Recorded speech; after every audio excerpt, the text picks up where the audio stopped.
Muy buenas tardes. Voy a platicar sobre el tema de los precedentes judiciales para esta tarea. Voy a compartir mi pantalla para poder iniciar este ejercicio. Bueno, pues mi nombre es Teresa Nayeli Rodríguez Uria. Soy de décimo semestre de la materia Forense Fiscal y Administrativa con el doctor David Ulises Guzmán Parra. Vamos a comenzar esta charla sobre el tema de los precedentes judiciales. Traigo en primer lugar un enfoque teórico con un autor que se llama Neil McCormick. Luego vamos a ver un poco sobre una opinión sobre este tema en México. Posterior vamos a hablar sobre el tema de la Suprema Corte de Justicia de la Nación y lo que encontré dentro de su página con los materiales. Finalmente, voy a platicar sobre las diferentes opiniones de las ponencias de los videos que encontré en la plataforma. Entonces, comencemos. Vamos a empezar con Neil McCormick, que nos habla en Rhetoric and the Rule of Law and Theory of Legal Reasoning.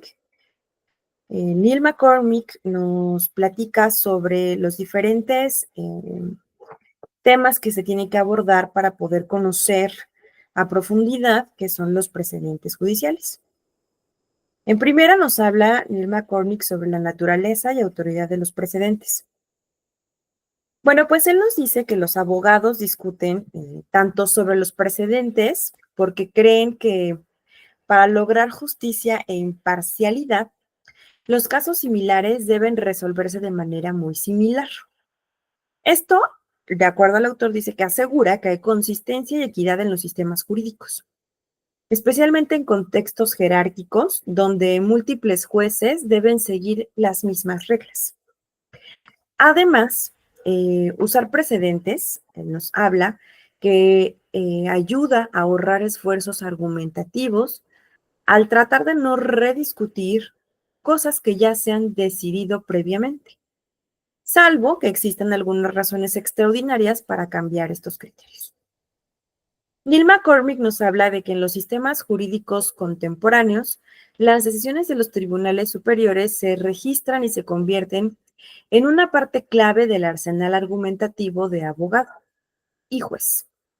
Aunque los precedentes no son lo mismo que la ley, son una fuente autónoma del derecho, especialmente en tradiciones como el common law, donde se convierten en jurisprudencia. Más adelante, con los diferentes videos que estuvimos revisando, que nos colocaron en la plataforma, vamos a ahondar en cada uno de ellos y en las opiniones que se tienen sobre este tema. Bueno, pues para Neil McCormick existen dos tipos de visiones principales de los precedentes. La primera nos habla sobre la interpretativa, que es que considera los precedentes como guías para interpretar el derecho que ya se ha dicho antes, ya codificado. Y la número dos nos habla sobre la creativa, la constitutiva. Esto es que reconoce los precedentes que pueden ser fuente autónoma del derecho y esto es la jurisprudencia. Neil McCormick nos habla sobre las doctrinas de precedentes. Nos dice que las doctrinas jurídicas varían según el sistema. Hay precedentes estrictamente que están vinculados, una decisión obliga a tribunales de igual o menor jerarquía. Y hay precedentes que son más persuasivos, o sea, se consideran como tal, pero no necesariamente tienen que ser obligatorios. Neil McCormick nos habla sobre las siguientes palabras que también vamos a ir desarrollando a lo largo de esta charla, que se llama la ratio decidendi, que esta es la parte más vinculante o más persuasiva del precedente.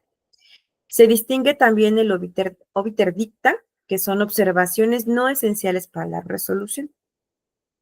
Él dice que la dificultad principal radica en identificar con precisión la ratio decidendi, ya que pueden haber múltiples interpretaciones o incluso múltiples razones, ratios, dentro de una sola sentencia colegiada. McCormick nos habla también sobre la teoría de la justificación jurídica. Esto es, toda decisión jurídica supone una disputa entre partes. Justificar una decisión implica hacerlo de forma universal, que se aplique igual a todos los casos similares en el futuro. Este sería un ideal que no es solo lógico, sino moral. Un juez debe decidir hoy cómo espera que se decida mañana en unas circunstancias que son iguales. De este modo, la justificación exige razonamientos que se estructuren. En una frase nos dice, dado que, y viene la premisa general, y dado que los hechos, entonces, y esta sería la decisión. McCormick nos habla sobre el legalismo y crítica moral. Autores como David Lyons critican esta postura por excesivamente legalista, argumentando que una decisión jurídica también debe ser moralmente justificada. Según Lyons, una decisión solo puede considerarse justificada si supera un examen moral.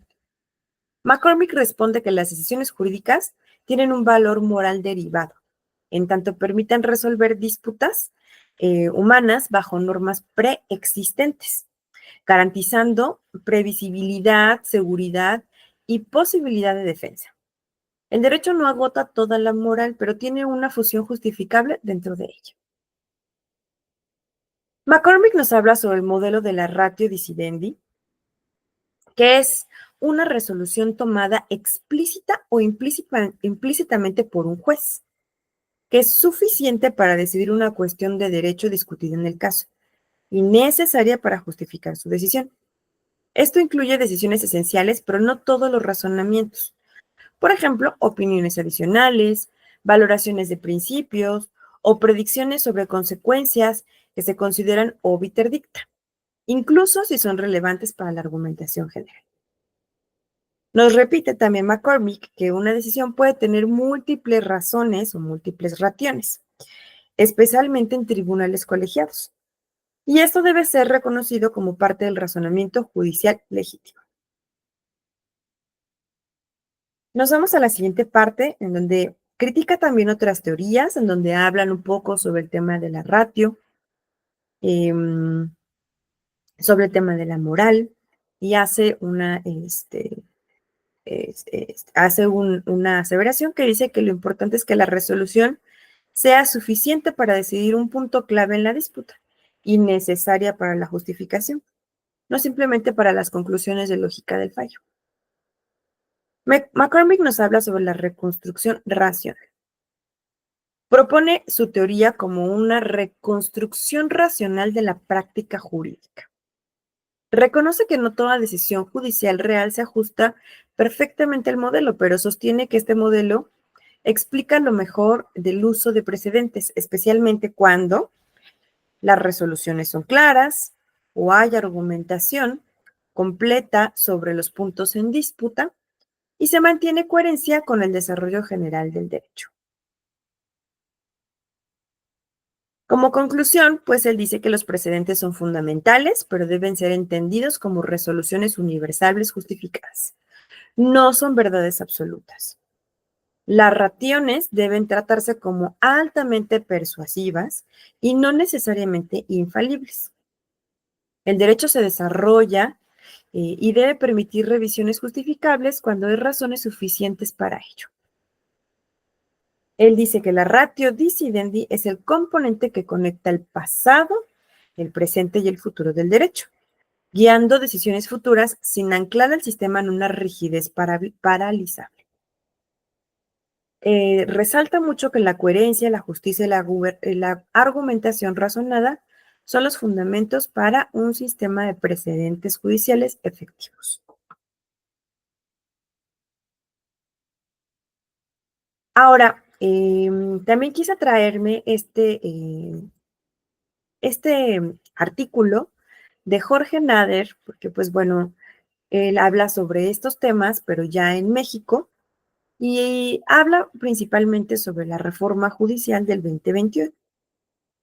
Jorge Nader, pues, es un abogado por la Universidad de La Salle, especialista en amparo, por el Instituto de Especialización Judicial de la Suprema Corte de Justicia, Corte de Justicia.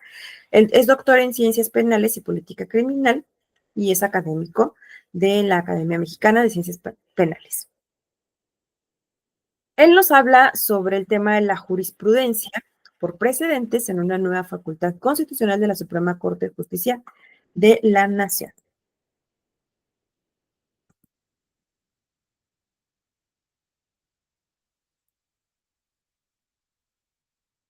Nos dice que el 21 de octubre del 2019 nos habla un poquito sobre el tema de la reforma. En el Senado de la República se iniciaron los trabajos de una reforma del Poder Judicial bajo un lema, una premisa, una reforma con y para el Poder Judicial de la Federación. Y pues este proceso tuvo por objeto rediseñar o diseñar un nuevo modelo que garantizara una mejor justicia, con independencia, profesionalismo y transparencia. La exposición de motivos denunció diversas problemáticas, pues porque había corrupción, nepotismo, discrecionalidad en nombramientos, falta de méritos, desigualdad, que impidían los sectores más, que daban y afectaban a los sectores más vulnerables porque no podían acceder al tema de la justicia. La línea de estas reformas venía en el tema de la profesionalización de la carrera judicial, poder combatir el nepotismo y la corrupción, fortalecer pues los plenos regionales con esta creación, transformación de tribunales unitarios y lo más relevante era que se adoptara un modelo de precedentes obligatorios. Esto daba una gran modificación al sistema de jurisprudencia. Los precedentes según la reforma constitucional, se adicionó el artículo 94 constitucional, estableciendo que las razones de las decisiones de la Suprema Corte serían obligatorias cuando, uno, sean adoptadas por mayoría de 8 votos en pleno o por mayoría de 4 votos en las salas. Con esto, pues bueno, se abandonaba el antiguo modelo de la jurisprudencia por reiteración y en lugar de 5 sentencias en el mismo sentido, bastaba una decisión calificada para constituir un precedente obligatorio. Había beneficios como pues la agilización y la protección de derechos, reducción de los costos, evitar la multiplicidad de los litigios sobre el mismo tema y hacer más eficiente el sistema judicial. El alcance como tal que nos dice Jorge Nader, pues venía que había una coexistencia de la jurisprudencia tradicional por reiteración y pasarla a por precedentes. La aplicación era exclusiva a la Suprema Corte, para establecer precedentes obligatorios mediante sentencias con mayoría calificada. La diferencia entre tesis y precedentes se hacía más clara. Las tesis jurisprudenciales tradicionales puedan estar un poco descontextualizadas y en cambio los precedentes deberán de estar anclados a los hechos y razonamientos jurídicos en casos específicos. La publicación y sistematización en el Seminario Judicial de la Federación deberá establecer mecanismos para publicar claramente estos precedentes, preferentemente con estructura que distinga hechos y criterios.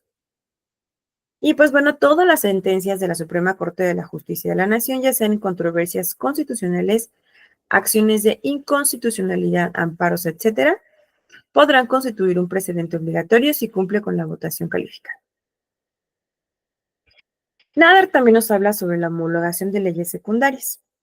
La reforma exigía adecuación legislativa para asegurar su operatividad en materia de precedentes.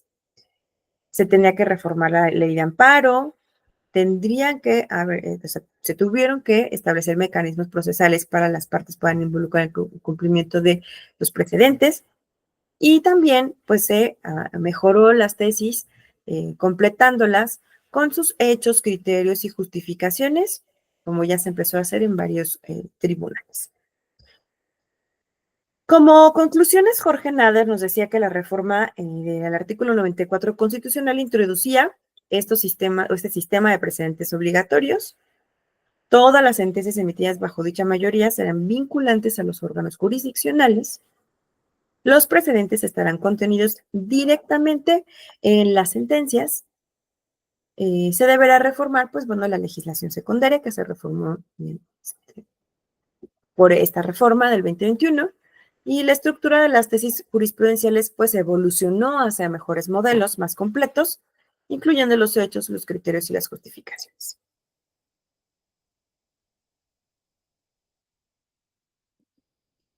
Bueno, pues ahora vamos a ver lo de la página de la Suprema Corte de Justicia de la Nación.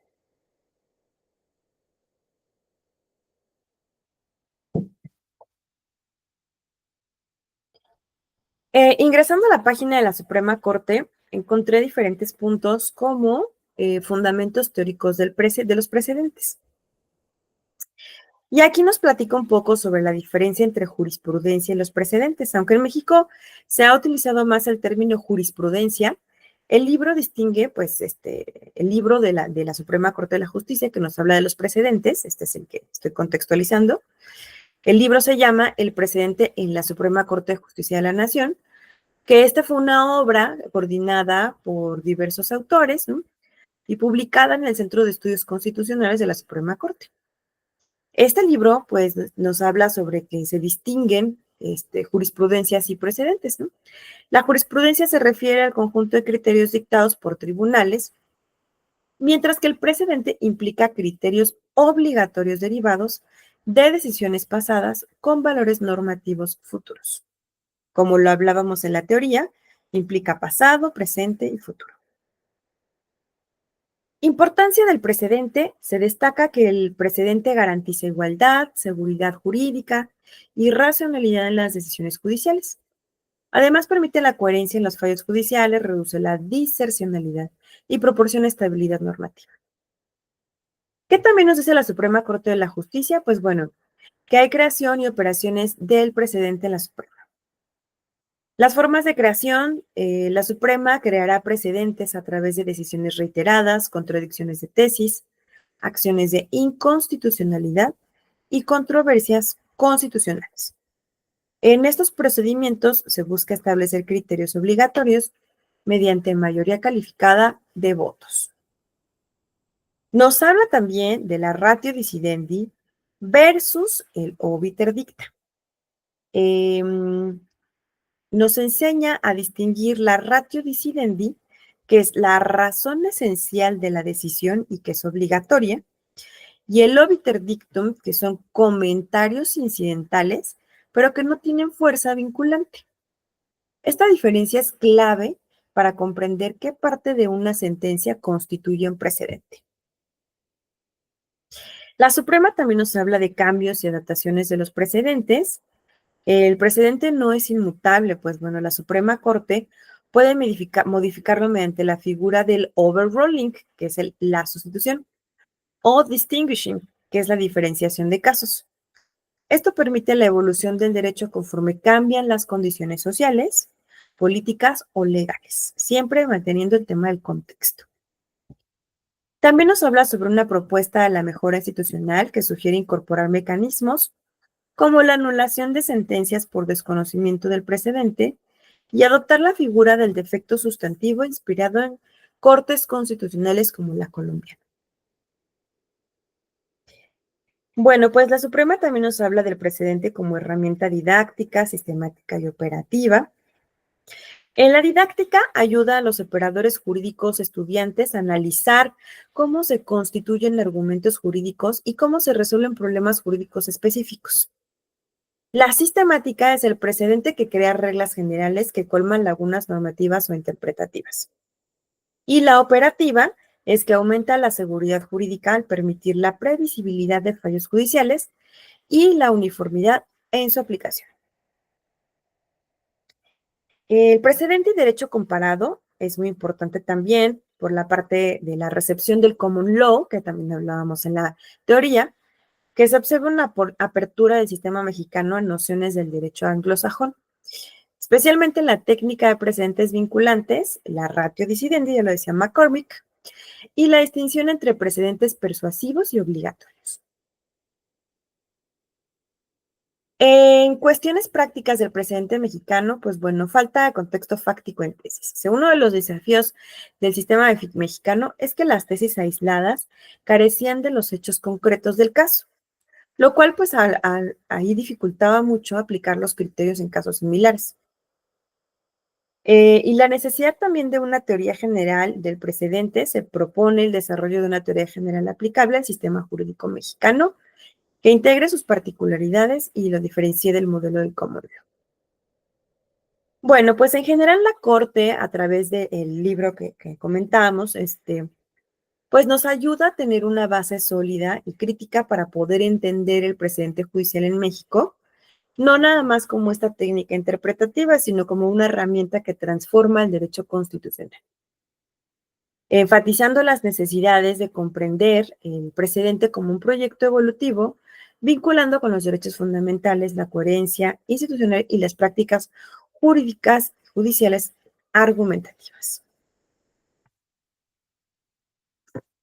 Ahora les voy a hablar un poquito sobre los cuadernillos de la Suprema Corte de Justicia de la Nación.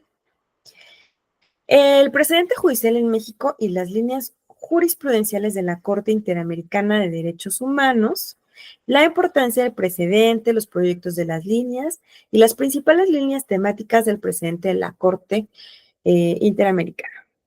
Bueno, la reforma judicial en el 2021 en México transformó completamente la manera en que se concibían los precedentes judiciales, dando un carácter obligatorio y vinculante cuando las sentencias de la Suprema sean aprobadas por mayoría calificada, que ya hablamos hace un momento de eso. Este cambio busca garantizar seguridad jurídica, igualdad ante la ley y coherencia en las decisiones judiciales. Este contexto, en México también ha buscado alinear su sistema con los estándares internacionales de derechos humanos, particularmente con la jurisprudencia de la Corte Interamericana de Derechos Humanos. Los proyectos en línea de los precedentes interamericanos, como parte de esta política de armonización, en el Centro de Estudios Constitucionales de la Suprema Corte, en colaboración con la Corte Interamericana, desarrollaron un proyecto de sistematización de precedentes regionales, inspirados en los cuadernos de jurisprudencia mexicanos. ¿Con qué objetivo? Pues bueno, con facilitar la aplicación de criterios interamericanos por los jueces nacionales y también con sistematizar los precedentes de la Corte Interamericana a partir de hechos del caso, problemas jurídicos abordados y argumentos que justifican el criterio. Entonces, pues estos cuadernillos ofrecen herramientas accesibles y gratuitas para los operadores jurídicos, organizaciones civiles, ciudadanía interesada, incluso pues para los mismos estudiantes de leyes. Las principales líneas de estos cuadernillos tienen en las temáticas de precedentes de la Corte Interamericana, como lo son los derechos colectivos de pueblos indígenas y tribales, que son reconocimientos del derecho de la propiedad colectiva de la tierra, el territorio, los recursos naturales, la protección del vínculo espiritual y cultural entre los pueblos y sus territorios, la relevancia entre amenazas por proyectos extractivos o falta de reconocimiento legal. También hay otros sobre el derecho de la niñez y la adolescencia.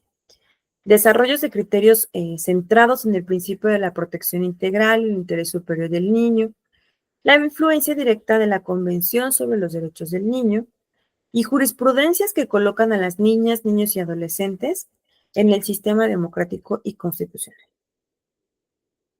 Otro cuadernillo sobre los derechos políticos. Y esto pues habla sobre el artículo 23 del derecho a votar, de ser electo, de acceder a cargos públicos, sobre la protección frente a rupturas democráticas y destituciones arbitrarias, precedentes claves en el fortalecimiento de la democracia y el Estado de Derecho. El derecho a la verdad, también tenemos otro cuadernillo del derecho a la verdad, que es, pues bueno, la transformación al derecho a la verdad de un deber procesal en un derecho autónomo, la jurisprudencia enfocada en desapariciones forzadas, justicia transicional y reparación. Límites de abuso de poder, fortalecimiento de las transiciones democráticas en América Latina. Derechos de personas de diversidad sexual, tortura y tratos crueles, desaparición forzada y movilidad humana son otros cuadernillos que utiliza la Suprema Corte de Justicia para tener una mejor comprensión del tema de los precedentes. Y bueno, pues estos cuadernos sistematizan esta parte de los precedentes por tema, por problema jurídico y por razonamiento. Son totalmente gratuitos y pueden ser descargables desde la página del Centro de Estudios Constitucionales de la Suprema Corte. Están precisamente diseñados para los jueces, litigantes, estudiantes, docentes y público interesado y constituyen herramientas para construir litigios estratégicos, diseñar sentencias sólidas y conocer la evolución del derecho interamericano. Vamos a pasar a nuestro siguiente tema. Ahora sí, vamos a hablar sobre los videos que nos puso el profesor en la plataforma. Denme un segundo.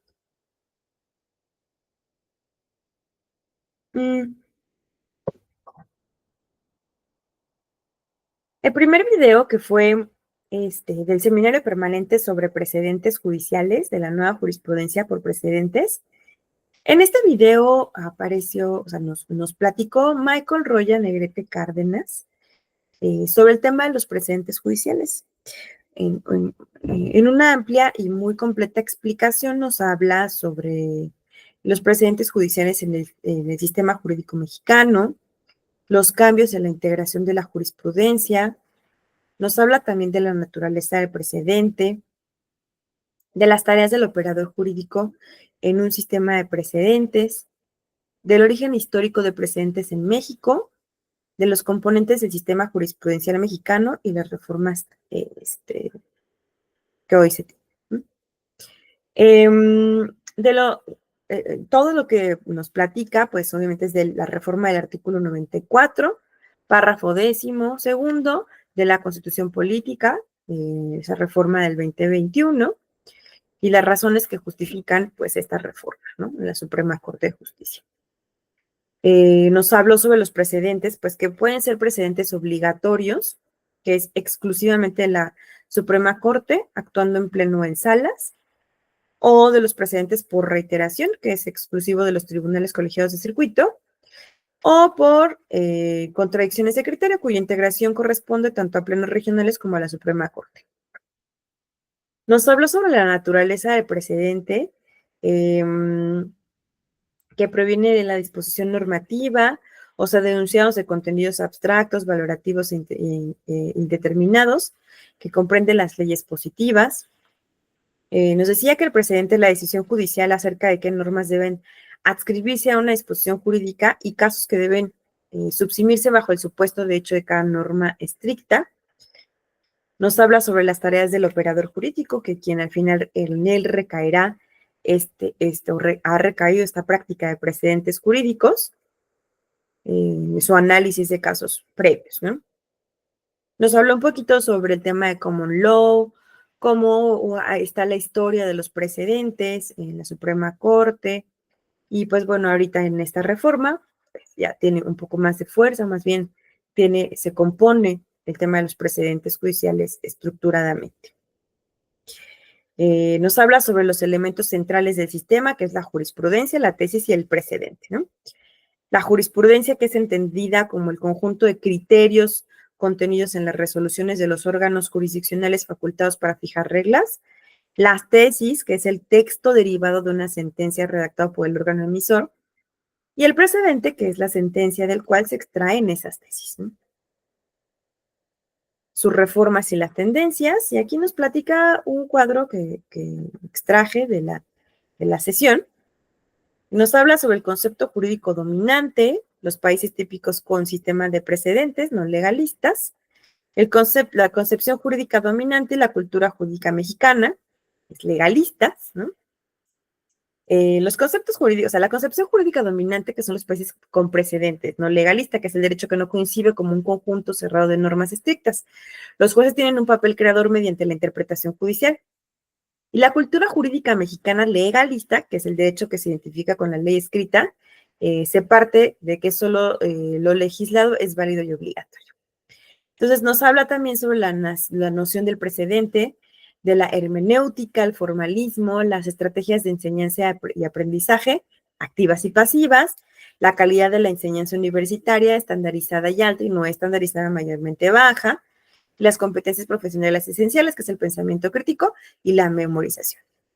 Entonces, en esta trascendencia, o sea, en este aspecto, pues podemos ver que la cultura jurídica mexicana ha trascendido con este sistema de precedentes a pasar de algo memorizado, no estandarizado, formalista y legalista, a tener otras prácticas para la aplicación de la justicia con un pensamiento mucho más crítico, estandarizaciones en las sentencias, que ayudan a tener un mejor sistema judicial.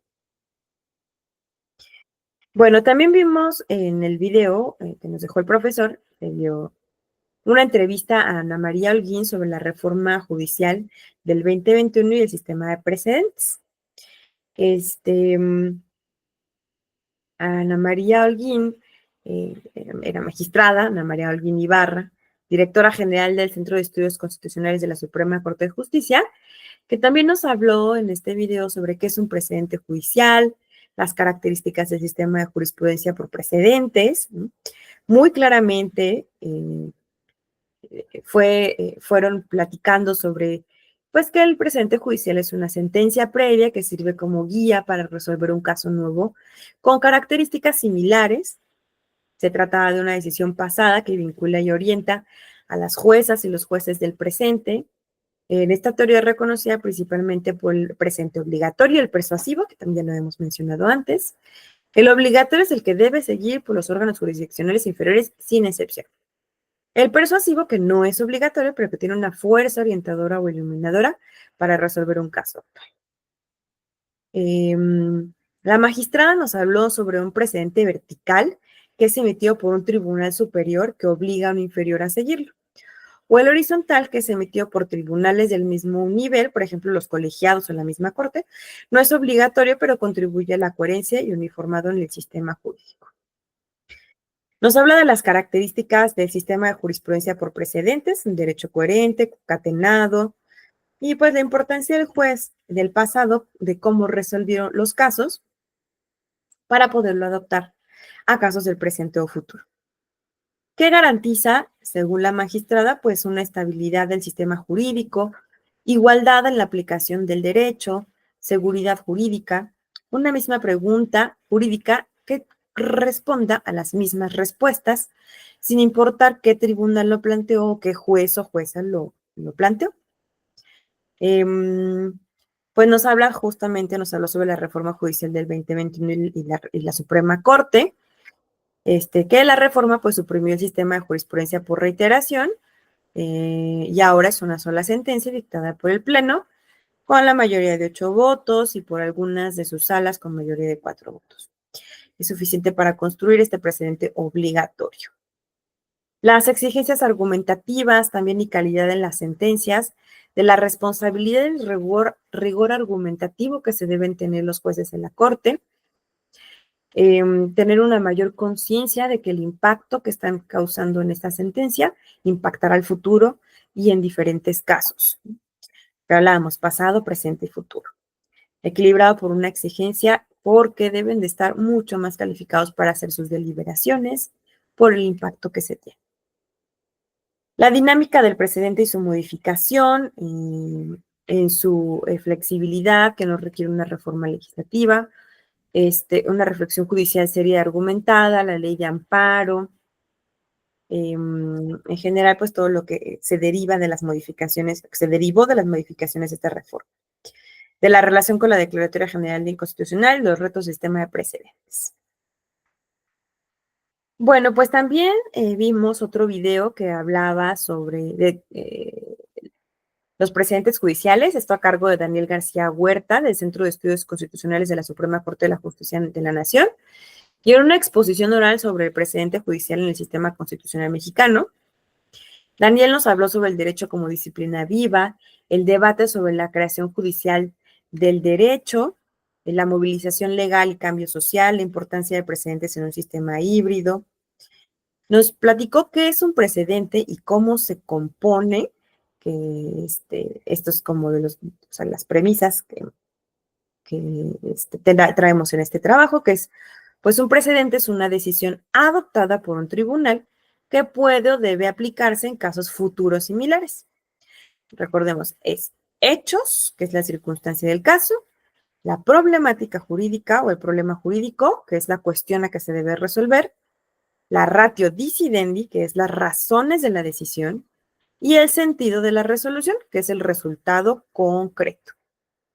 Es importante distinguir entre la ratio decidendi y el obiter dicta, que el obiter dicta pues son argumentos secundarios que no forman una parte esencial de la decisión.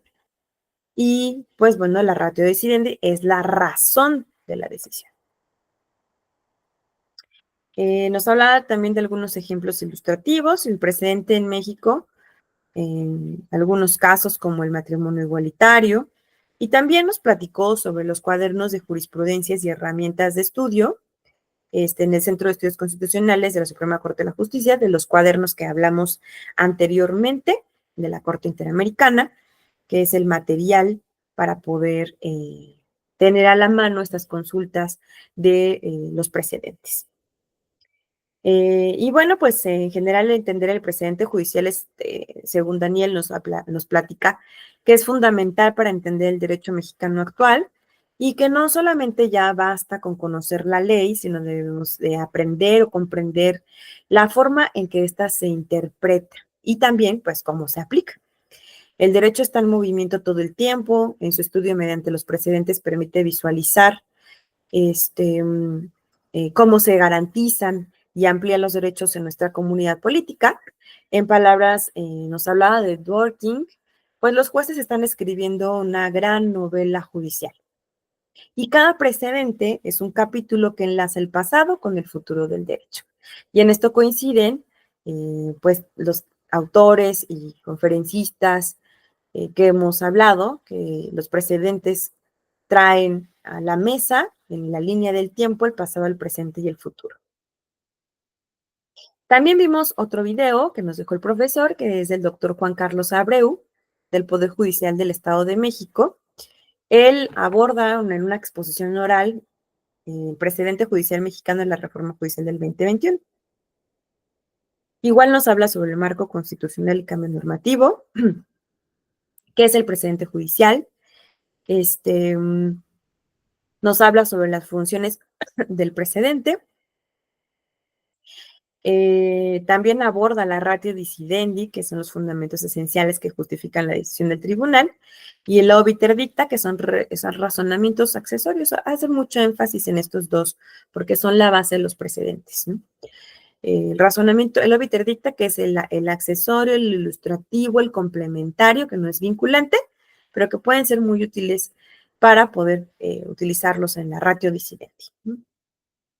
Nos habla sobre las funciones del presidente, la didáctica, la sistemática y la operativa, que también ya hemos hablado, el contexto histórico y la tradición jurídica, como hemos pasado del constitucionalismo contemporáneo y del derecho internacional de los derechos humanos, agregando esta parte. Y pues asumir el precedente judicial como una fuente jurídica autónoma. Nos habla de la distinción de precedentes y jurisprudencia, también ya se abordó. En derecho comparado, también de common law, que nos han hablado también, el fundamento y alcance del precedente obligatorio, que es la igualdad en la aplicación de la ley, la seguridad jurídica y el eficiente judicial, el impacto en la docencia, litigio y administración de justicia, pues bueno, que los precedentes han venido a cambiar la enseñanza del derecho, que hoy por hoy el litigio ya es mucho más estratégico, y pues el funcionamiento también de los tribunales. Hay una construcción de una teoría general del precedente en México y como en general lo que nos dice el doctor Juan Carlos Abreu es que pues en el 2021 se figuraba un cambio en el paradigma. El precedente judicial ya no era una noción ajena o una auxiliar, sino pues se ha convertido desde esta reforma en una fuente formal del derecho, en un pilar de la coherencia institucional y una herramienta viva que constituye el derecho paso a paso en las sentencias tras sentencias, ¿no? Pasado, presente y futuro. Para poder cerrar mi presentación, voy a hablar un poco sobre este tema de la reforma judicial que estamos viviendo hoy en día, pues, ¿qué cambiará en materia de precedentes judiciales tras la reforma judicial del 2024-2025?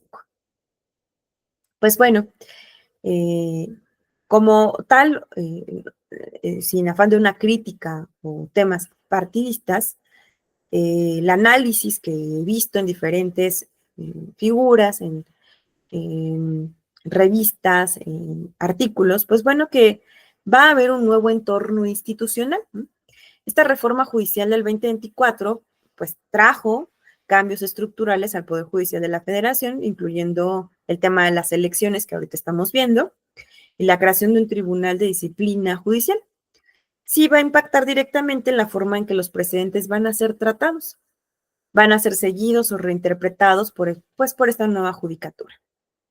El precedente judicial como punto de tensión, pues un poquito tema interpretativa, aunque la nueva ley orgánica del Poder Judicial de la Federación establece que los precedentes emitidos antes de la reforma van a seguir siendo vigentes, tal vez, y digo tal vez porque esto no lo estoy asumiendo exactamente, sino más bien es como un tema de la crítica, este, puedan haber algunas aplicaciones en las prácticas que va a depender del criterio de las y los nuevos juzgadores.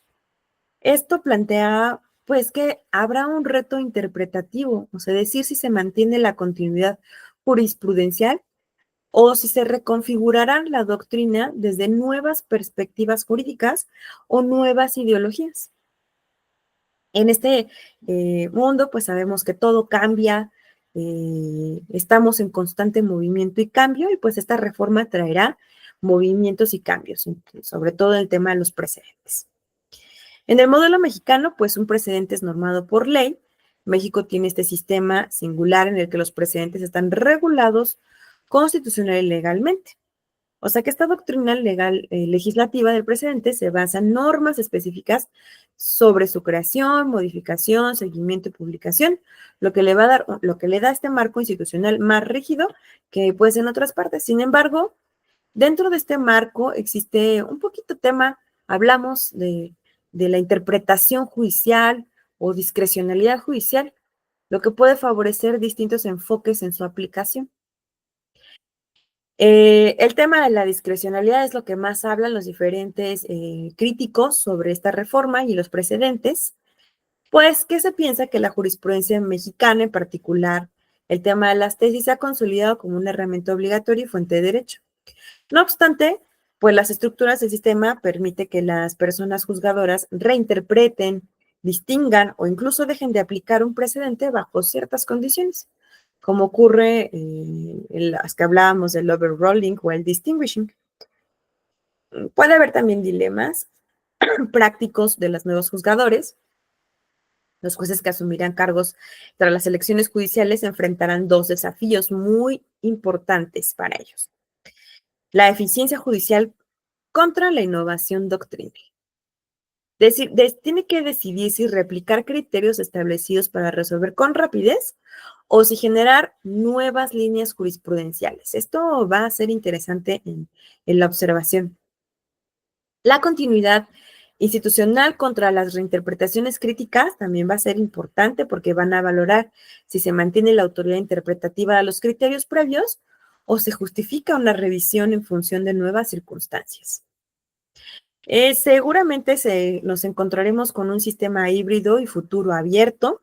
El sistema jurídico mexicano ha transitado de un modelo estrictamente legalista a un sistema más híbrido, donde los precedentes judiciales, pues bueno, cumplen funciones normativas claras.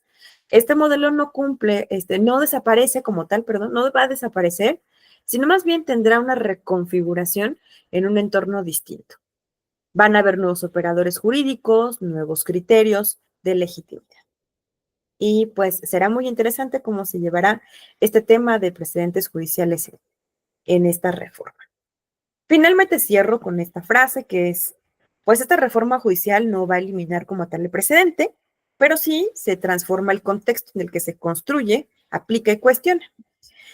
Dando la misma línea, hablamos del pasado, presente y futuro. y de las reconfiguraciones que tendrán que haber y las decisiones que van a tener estos nuevos jueces. Los nuevos jueces pues deberán decidir entre la continuidad de la jurisprudencia y la innovación crítica. Traen un gran reto estos nuevos jueces dentro de un sistema que ahora va a exigir mucho más que nunca una interpretación argumentada, más coherente, más respetuosa de la función institucional del precedente, con una herramienta de certeza y pues del desarrollo del derecho.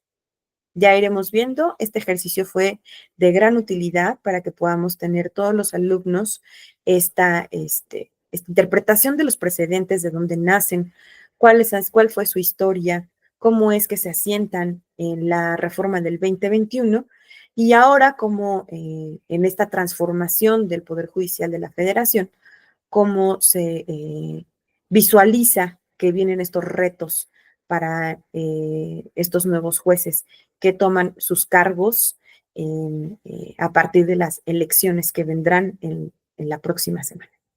Pues muchas gracias, con esto cierro mi participación y gracias por estos conocimientos y por todo el aporte tan enriquecedor en este semestre. Buena tarde.